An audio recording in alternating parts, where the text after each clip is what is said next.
Well, hey, how are you? Thanks for joining our online message this weekend. Before we get started, I want to show you something. We're putting together a postcard. It's getting the process. I still have the proof there. It's not official, but let me give you a heads up. Let me read this to you real quick. On Sunday, August 29th at 10 a.m., we're having a combined worship service with the Vita Life Church that will conclude with the time of baptism. After the service, we'll enjoy a picnic lunch. Pack your own lunch. We'll provide the drinks. Then grab your inner tube or kayak and join us for a float down the Swati to the park that's near Hosses on the west end of Main Street in Hummelstown. We'll even provide a ride back to where we launched from. The service and the launch site will be at the property along the Swatara Creek and the bridge on Hanover Street. Friends from DRC own the property along the creek. It's just west of the bridge. Here's some directions, and again, you're going to get a postcard. You don't need directions because you're going to get a postcard. But anyways, I want to let you know, August 29th, combined service with Vita Life outdoors. We're going to have a blast. All right, let me jump in with a true story. My father was an evangelist. When I was a boy, there were rare occasions when my mother and sister and I traveled with him and heard him preach. I trembled to hear my father preach. In spite of the predictable opening humor, the whole thing struck me as absolutely blood earnest. There was a certain squint in his eyes and a tightening of his lips when the avalanche of biblical text came to a climax and application. Oh, how he would plead. Children, teenagers, young adults, young married people, and middle-aged, old people. He would press the warnings and the wooings of Christ into the heart of each person. He had stories, so many stories for each age group, stories of glorious conversions and stories of horrific refusals to believe, followed by tragic deaths. Seldom could those stories come without tears. For me as a boy, one of the most gripping illustrations my fiery father used was the story of a man converted in old age. The church had prayed for this man for decades. He was hard and resistant, but this time, for some reason, he showed up when my father was preaching. At the end of the service, during a hymn, to everyone's amazement, he came and took my father's hand. They sat down together on the front pew of the church as the people were dismissed. God opened his heart to the gospel of Christ, and he was saved from his sins and given eternal life. But that did not stop him from sobbing and saying as the tears ran down his wrinkled face, and what an impact it made on me to hear my father say through his own tears, I've wasted it. I've wasted it. This was the story that gripped me more than all the stories of young people who died in car wrecks before they were converted. The story of an old man weeping as he had wasted his life. In those early years, God awakened me in a fear and a passion not to waste my life. The thought of coming to my old age and saying through tears, I've wasted it, was a fearful and horrible thought to me. Two thoughts. Obviously, at the end of our life, we look back and we think, oh, I wish I would have done more with this. I wish I would have done more with that. That's just a simple thing. And how much more so is that a poignant thought for Christians to say, man, I could have done so much more. I could have done differently. And it's hard. I know it's hard in the middle of the day, in the middle of our lives, I should say, especially when we're younger, to really have that kind of insight. But I think we could probably even, no matter where you're at in your life, look back and think, I wish I would have been more. I wish I would have done more with this season of life. It's easy to live looking back and thinking, I wish I would have made more of that season in life. And how much more so we can say that when our lives are nearing its end. And the second thing I would like to say is, there is a search for significance. There is a search for identity. And to be honest, it fuels much of what is played out in our news and in the society and in what you see in the news, a search for significance. Well, I have got some really good news for us this weekend. You are created with gifts and abilities to use for God's kingdom. There is a significant reason why you are here. And God has equipped all of us with these different gifts and abilities. Now, the folks who are here this weekend, they're getting a worship guide. And on the worship guide, well, I'll show you. There's the list of all the spiritual gifts and all the different references that they're found on. I'm going to go ahead and read through because it's important, I guess, to get the context of these. So here's 4 passages this morning. Romans 12, 6 through 8, I should say, whenever you're watching this. Romans 12, 6 through 8. We have different gifts according to the grace given to each of us. If your gift is prophesying, then prophesy in accordance with your faith. It is serving, then serve. If it is teaching, then teach. If it is to encourage, then give encouragement. If it is giving, then give generously. If it is to lead, do it diligently.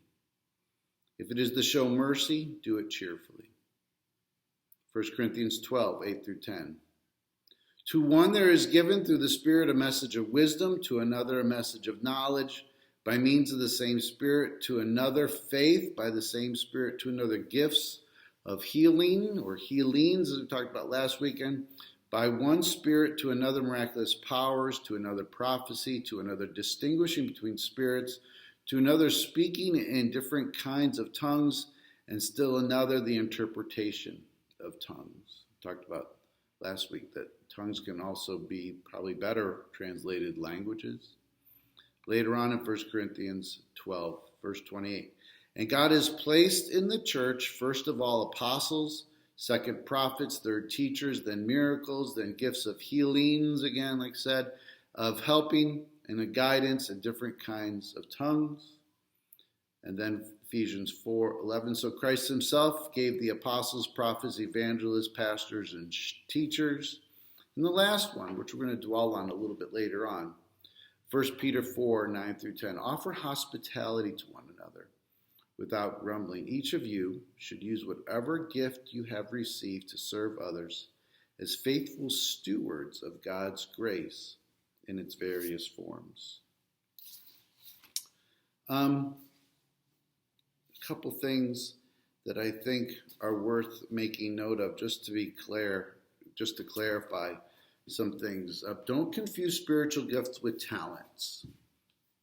We all have areas of giftedness, not necessarily a spiritual gift. There's a distinction between spiritual gifts given to believers and talents, which are common to all. Both are God-given. Affirmation of spiritual gifts is seen in glorifying God and edifying others. The next thing, don't confuse spiritual gifts with the fruits of the Spirit. Now, this might seem obvious, but I don't want to take anything for granted. It'd be easy to confuse gifts of the Spirit and fruits of the Spirit.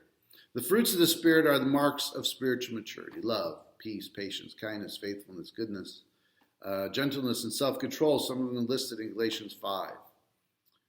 They relate to the development of our character. They are the be qualities. Gifts are the do qualities. So the fruits of the Spirit are the qualities of us. It's what we want to be. The gifts of the Spirit, spiritual gifts, are what we do. And again, just to make sure that don't confuse spiritual gifts with spiritual disciplines: Bible study, prayer, fasting. Tithing and other practices help us grow in our faith, control our desires, and develop our character. Disciplines help us grow in our relationship with God. Spiritual gifts help us to serve. And again, just a couple other things just to be crystal clear. What we're going to be talking about this weekend is it's important not to neglect our gifts. We need to open them up. Can you imagine getting a Christmas present or a birthday present and just letting it sit there? We get a present, we want to open it up right away. It's hard to wait. It's also important, second thing, don't belittle or fail to appreciate your gifts. It's easy to look around and think, oh man, I wish I had the ability to do that. or that seems like, it's real envious. It's easy to get envious, but we need to stop and we need to appreciate what God has given to us. And this third one, maybe a little bit more applicable too. Don't use your gifts as an excuse. And probably the best example is, there is a gift of evangelism, and it's easy to go, ooh, I didn't get that gift, so I don't have to share my faith. I'm not an evangelist, so I don't witness. Well, just because you don't have a gifting in one area doesn't mean it's not something that you're called to do. It's just that God gives different graces and abilities and makes people more effective in some things than others. All right, so all that to say, the passage that I read earlier that I kind of want to dig into a little bit more is the 1 Peter 4 passage. We're going to be digging into 8 through 11 here in a moment. But the 1 Peter 4 passage, talks about in the last days, and I'm just going to give you a real quick review.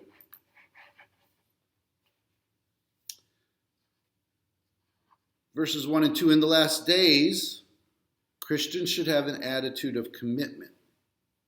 Verses 3 through 6, in the last days, Christians should live with an attitude of wisdom. Verse 7, in the last days, Christians should live with an attitude of serious prayer. And then what we're going to dig into, verses 8 through 11, in the last days, Christians should live with an attitude of love. So let me read that passage. 1 Peter 4, 8 through 11. Above all, love each other deeply, because love covers a multitude of sins. Offer hospitality to one another without grumbling. Each of you should use whatever gift you have received to serve others as faithful stewards of God's grace in its various forms. If anyone serves, they should do so with the strength that God provides. So this passage is used to pretty much explain that, there is a gift of hospitality. Again, if you don't have that gift, that doesn't mean you're not supposed to be nice to people, but some people just have a special grace on them to do it.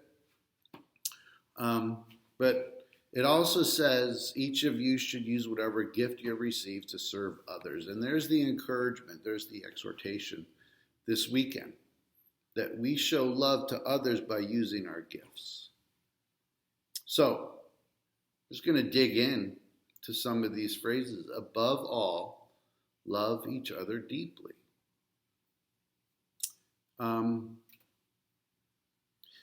In these last days, are these the last days? Boy, some people certainly think so. But in these last days, it's important to live in the light of eternity. We need to live our lives with an understanding that there is an end that's coming. Now, whether it's the universal end or it's your end, we need to live our lives in the light of eternity. And again, we get so caught up in the day-to-day routine. We live pretty reactive lives, just kind of putting out fires and dealing with situations as they pop up.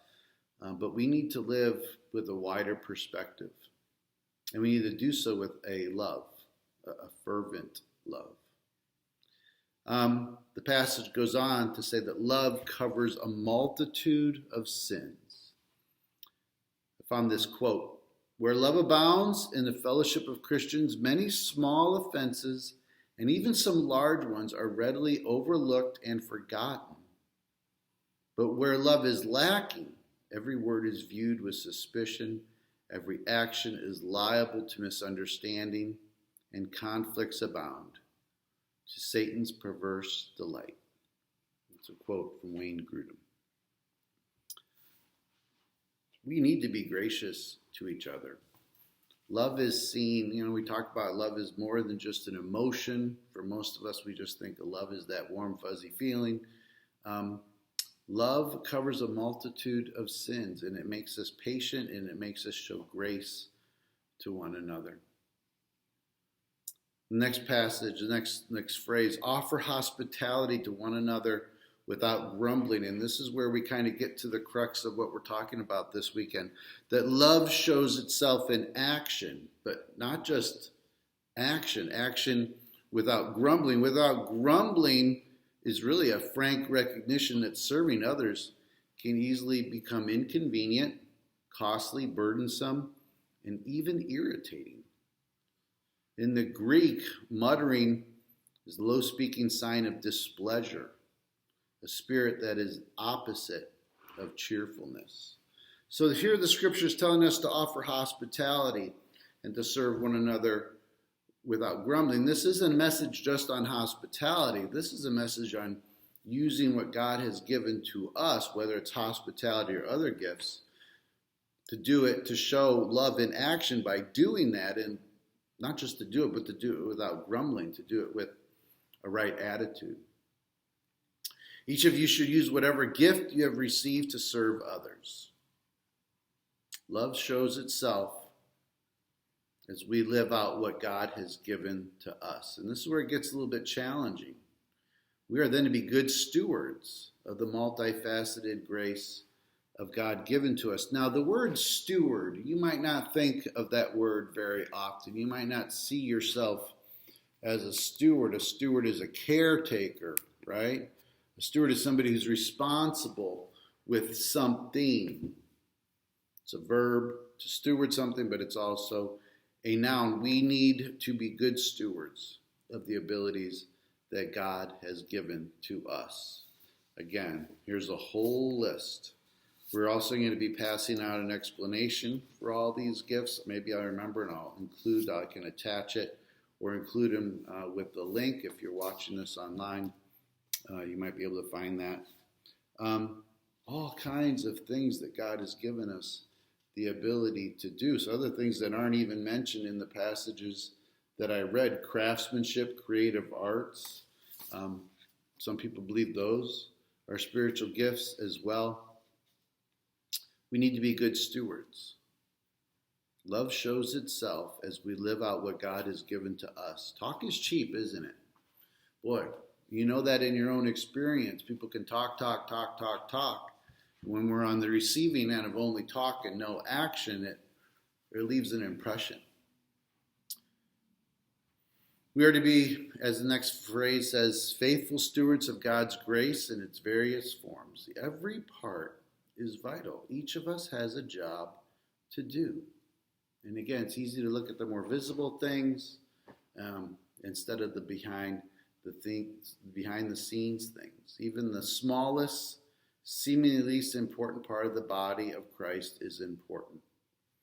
I couldn't help but think about this analogy that, let's say you are an astronaut and you are loading yourself into the space shuttle. Well, you're not loading yourself in. There's a whole team of people, because the space shuttle is probably the most complex machine that's ever been built. And let's just say, as you're getting loaded into the space shuttle, you see a technician and he holds up this little this little electronic part. And he says, hey, I found this laying on the floor.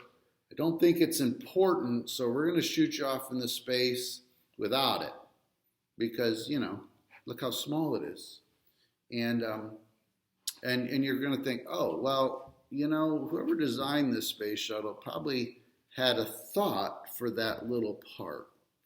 And while this space shuttle is this huge machine with thousands of people supporting it, everything about it was grand, this one little part, I don't know if you're going to get shot up into space with the same piece, as much piece as you can have about riding that thing, thinking, oh, that little part had some sort of function. It had some sort of role. And maybe I'm not going to return to Earth safely because of this seemingly insignificant little part.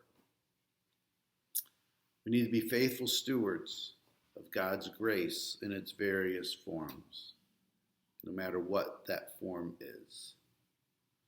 And then, I know people are tired. I know people are distracted. I know people are busy. And here I'm telling you that you need to serve without grumbling even when it's inconvenient, even when it's costly, even when it's burdensome, even when it's irritating.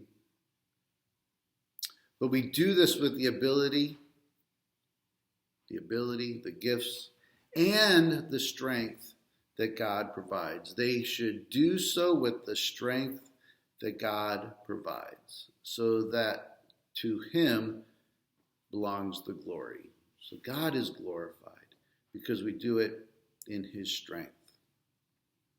There's one more passage I want to read to you. Paul says in 1 Corinthians 15:10, "By the grace of God I am what I am, and his grace toward me was not in vain. On the contrary, I worked harder than any of them, though it was not I, but the grace of God that is with me." Paul makes it clear he was what he was only by God's grace, but he did put his own effort to work. If we're bad stewards of God's grace, you could say it was given in vain because it only came to us and didn't move through us. God's grace has got to be more than just a grace that saves us and gives us a salvation, as amazing as that is. God's grace is given to us so it can be at work through us, not just in us, but through us. So going back to that word steward, here's the challenging but fair question to ask. How are you stewarding your gifts and abilities?